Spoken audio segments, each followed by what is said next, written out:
Mister उत्तम खोपरगढ़ी साहब से। सर, अब हमें ये बताइए कि जब आप फूड और ड्रग्स डिपार्टमेंट में आयुक्त थे तो आपने एक बड़ी पोल खोल दी थी कि मिनरल वाटर में मिलावट है।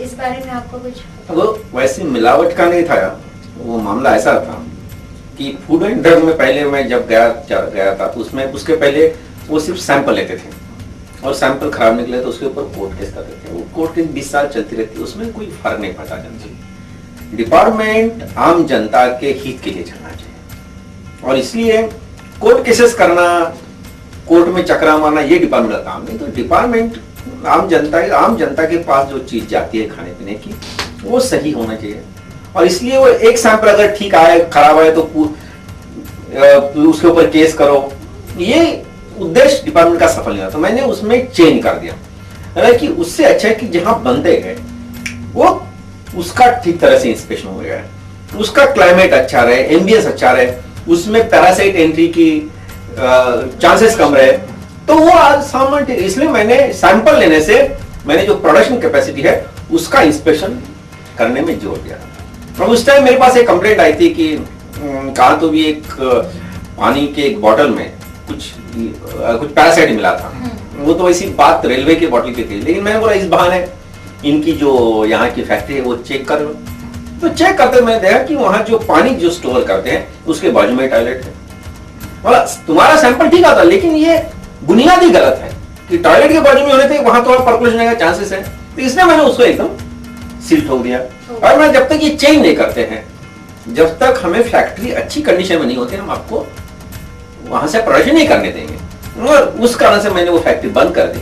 जब 3 दिन में उन्होंने वो पूरा चेंज कर दिया, वो टैंक बंद कर दिया, ऊपर और टैंक मारा, ताकि वो अभी जो प्रोसेस है उसमें बैक्टीरिया जाने की प्रोबेबिलिटी कम से कम रहेगी, तब हमने शुरू कर दिया। साहब, ये भी देखा गया कि कहीं ना कहीं आप रोकते हैं, ठोकते हैं, सील करते हैं। याद होगा मुझे, आपको शायद याद होगा कि एक बार इलेक्शन पीरियड में साध्वी ऋतंबरा जी आपके जिले में आने वाली थी, पुलिस परमिशन होने के बावजूद भी आपने उनको रोक दिया। तो ये आपका जो एक नेचर बन गया है कि रोक नहीं, वो नेचर नहीं है, वो बात उसूल की है। बात ऐसी है, उस टाइम चुनाव था और मैं तो बोलता ये देश का सबसे इंपॉर्टेंट अंग जो होगा तो धर्मनिरपेक्षता, और जिस दिन इस देश की धर्मनिरपेक्षता खत्म हो जाए उस दिन ये देश स्वतंत्र होके भी स्वतंत्र है, ऐसा मैं मानने को तैयार नहीं। स्वतंत्रता कौन राज करते उस पे नहीं, तो किस तरह से राज किया जाता है। अगर किस इंसान को धर्म के नाम पे उसको गाली दी जाती है, एक धर्म का इसलिए उसको देशद्रोही कहा है, तो ये देश के स्वतंत्रता पे धब्बा है। और इसलिए मैं ये देश का सबसे इंपॉर्टेंट जो अंग है समाज प्रणाली का, वो मैं धर्मनिरपेक्षता मानता हूं और उस पे किसी भी तरह की आज हम प्रशासन ने सहन नहीं करना चाहिए। ये मेरा प्रशासन तो वहां पर परमिशन दिया हुआ था। यही तो राम नायक जी ने रथ यात्रा निकाली थी। जब मुझे पता चला कि चुनाव के टाइम में साध्वी ऋतंबरा को पुलिस ने परमिशन दी है, और साध्वी ऋतंबरा के तो सबको मालूम है कि ये आते तो सिर्फ मुसलमानों को गालियां देती हैं, और वो बड़ा षड्यंत्र था कि वो उसको बुलाना, वो मुसलमान को गाली देंगे, फिर समाज में ध्रुवीकरण हो जाएगा और उसका फायदा किसी पार्टी को मिलेगा। तो ये एक तरह से वो इलेक्शन विशेड करने की कोशिश थी। चुनाव धर्म के नाम पे जीतने की वो एक प्रयत्न था, और उसके साथ भी वो धर्मनिरपेक्षता के धब्बा था। सर, उसके लिए भी तो आगे कानून, इसलिए तो मैंने तो इसलिए, लेकिन वो आगे करने से अभी रोको मत। अगर आपको लगे कि मर्डर कर रहा तो मर्डर कर दे रहा थे, बाद में पुलिस केस करो, उसको मतलब तो मर्डर रोक दो। मैंने भाई ये धर्मनिरपेक्षता सालासान पूरा, इसलिए मैंने पुलिस को पहले बताया कि अगर आपने दिया तो मुझे कोई नहीं, लेकिन आप मुझे गारंटी दे दो राइटिंग में कि ये साध्वी ऋतंबरा के आने से उसका जो पास्ट हिस्ट्री है, हर जगह मुसलमान को गंदी गाली दे देना, उससे कोई समाज में टेंशन न हो जाएगा और समाज में विभाजन है, इसकी आप मुझे राइटिंग में गारंटी दे दो। तो पुलिस की वो तो हिम्मत नहीं हुई, उन्होंने बोला हम नहीं दे सकते। बोला तो मैं तो डिस्ट्रिक्ट इलेक्शन ऑफिसर था, I am superior to police, तो उनको राइटिंग में आदेश दिया अगर आप ये नहीं दे सकते तो उसकी चुनाव आने में बंदी कर दो, और इसके साथ ही अगर वो आने की कोशिश किए तो उसको सीआरपीसी के धारा 144 में अरेस्ट कर दो। मैं लिखित में आदेश दे दिया और बंद कर दिया। वो लड़ाई उसूल की लड़ाई थी, वो धर्मनिरपेक्षता के लड़ाई थी। और वो ये देश में किसी ने भी धर्म के नाम पे समाज का विभाजन करके चुनाव नहीं जीतना चाहिए। वो जो बुनियादी अंग है ये देश के घटना का, राज्य घटना, ये देश की कॉन्स्टिट्यूशन है, राज्य घटना को अफेल करने के लिए, और उसकी हमने कसम खाई है जब हम सर्विस में आए। अरे लेकिन एक पर्टिकुलर पार्टी को ही आपका आक्रमण क्यों रहता है? नहीं, कोई पार्टी नहीं। आपने राम नायक जी के नहीं, क्योंकि वो धर्म का नाम बात ऐसी, राम नायक भी इसलिए पर्टिकुलर पार्टी की थी। नहीं, ये अगर किसी, ये देखो, ये अगर कोई भी पार्टी धर्मनिरपेक्षता से खिलवाड़ कर रही तो उसको हमें पार्टी से मतलब नहीं, धर्मनिरपेक्षता से खिलवाड़ नहीं। अभी यहाँ राम रथ जा रहा है, इसका मतलब राम के नाम का दुरुपयोग हो रहा वोट लेने के लिए। यो भी तो हम पार्टी नहीं थे, हमें धर्मनिरपेक्षता का पालन करना है। और जब ये धर्म के नाम पे वोट ले, मुझे तो ये लगता है कोई अगर मैं बोलता है कि मैं राम रथ पे जा रहा हूं तो नेचुरली वो हिंदू को अपने वश में करने की कोशिश है, और ये देश का राज्य घटना कभी सहन नहीं कर सकती, इसलिए हमने वो भी जब्त कर दिया। हमने बोला तू ऐसा प्रचार करो धर्म का, ये तो धर्म के नाम पे वोट लेना हो गया। तो राम नायक जी पे जुल्म हो गया, अडवाणी जी ने पूरे इंडिया में निकाला कि कहीं सब, शायद वो उस टाइम में करता तो मैं वो भी जब्त कर लेता अगर उस टाइम मैं होता और मेरे जिले से हो जाता तो वो भी मैं जब्त कर लेता। अच्छा, ये भी देखा गया, चलिए हटाइए, आपकी हठधर्मी यहाँ भी देखे, अमिताभ जी का गरबा हुआ करता था, डांडिया गरबा। हमने अमिताभ जी के डांडिया पे ऐसी बंदी नहीं, हमने उस पे वो रेवन्यू का मैटर था, हमने डांडिया करके हमने बंदी नहीं करी थी। हमने बोला ये डांडिया एक सारा मनोरंजन है। अभी यहाँ कौन जाते हैं आपको मालूम है, ये देश में लोगों को खाने को रोटी नहीं मिलती और वहां एक रात के 5 रुपए टिकट ले जाते, वो गरीब लोग नहीं जाते। बोला जब देखो आज गरीब आदमी सिनेमा थिएटर में 2 रुपए की टिकट ले जाता, उसको तुम टैक्स लगाते, यहाँ 5,000 रुपए की टिकट ले जाते उसको टैक्स नहीं लगाते। या गरीब को टैक्स लगाना और रईस को छोड़ देना, ये तो हम नहीं माने, इसलिए हमने मांगा भाई बोला हमें बंद नहीं, आप इतना 60 लाख हमें टैक्स दे दो, नहीं तो हम बंद कर देंगे। और हमने पुलिस भेज के उनका वो टिकट बेचना बंद कर दिया। वो कोर्ट में गए, फिर कोर्ट में सेटल हुआ, वो कोर्ट में अंडरटेकिंग दिया, बाद में शुरू हुआ।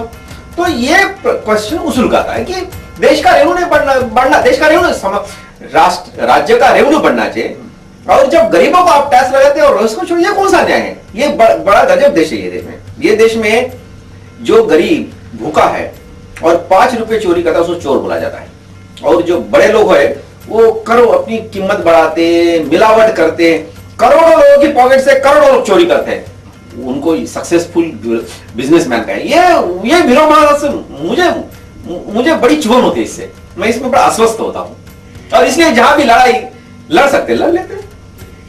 सर, जीवन में आप अपना आदर्श किसे मानते हैं? देखो, हमारे तो जीवन का आदर्श रहा है डॉक्टर बाबा साहब अम्बेडकर, क्योंकि मुझे तो मानो है कि अगर वो शख्स ये देश में नहीं आता तो ये देश की कई ऐसी बड़ी एक घटक है वो इंसान करके भी नहीं जी सकते। ये एक दूसरा, ये देश को सही तरह से इंडिपेंडेंस मिलता ही नहीं। देश को इंडिपेंडेंस मिलना यानी कौन राज्य करता नहीं, अगर ये देश के 40% लोग उनको रोटी मिलती, उनको खाने को एजुकेशन फैसिलिटी मिलती, ये देश स्वतंत्र होता ही नहीं। तो अम्बेडकर का, बाबा साहब अम्बेडकर का संघर्ष था, ये देश को सही मायने से स्वतंत्र देने का संघर्ष था। ये देश को जिन लोगों को 2000 साल से शोषित पीड़ित किया था, जिनको दबा के रखा था, उनके संघर्ष, इसलिए वो हमें जीवन का आदर्श है। सर, जीवन में आपका ऐसा कोई इंसिडेंट जो आपको आज भी याद है?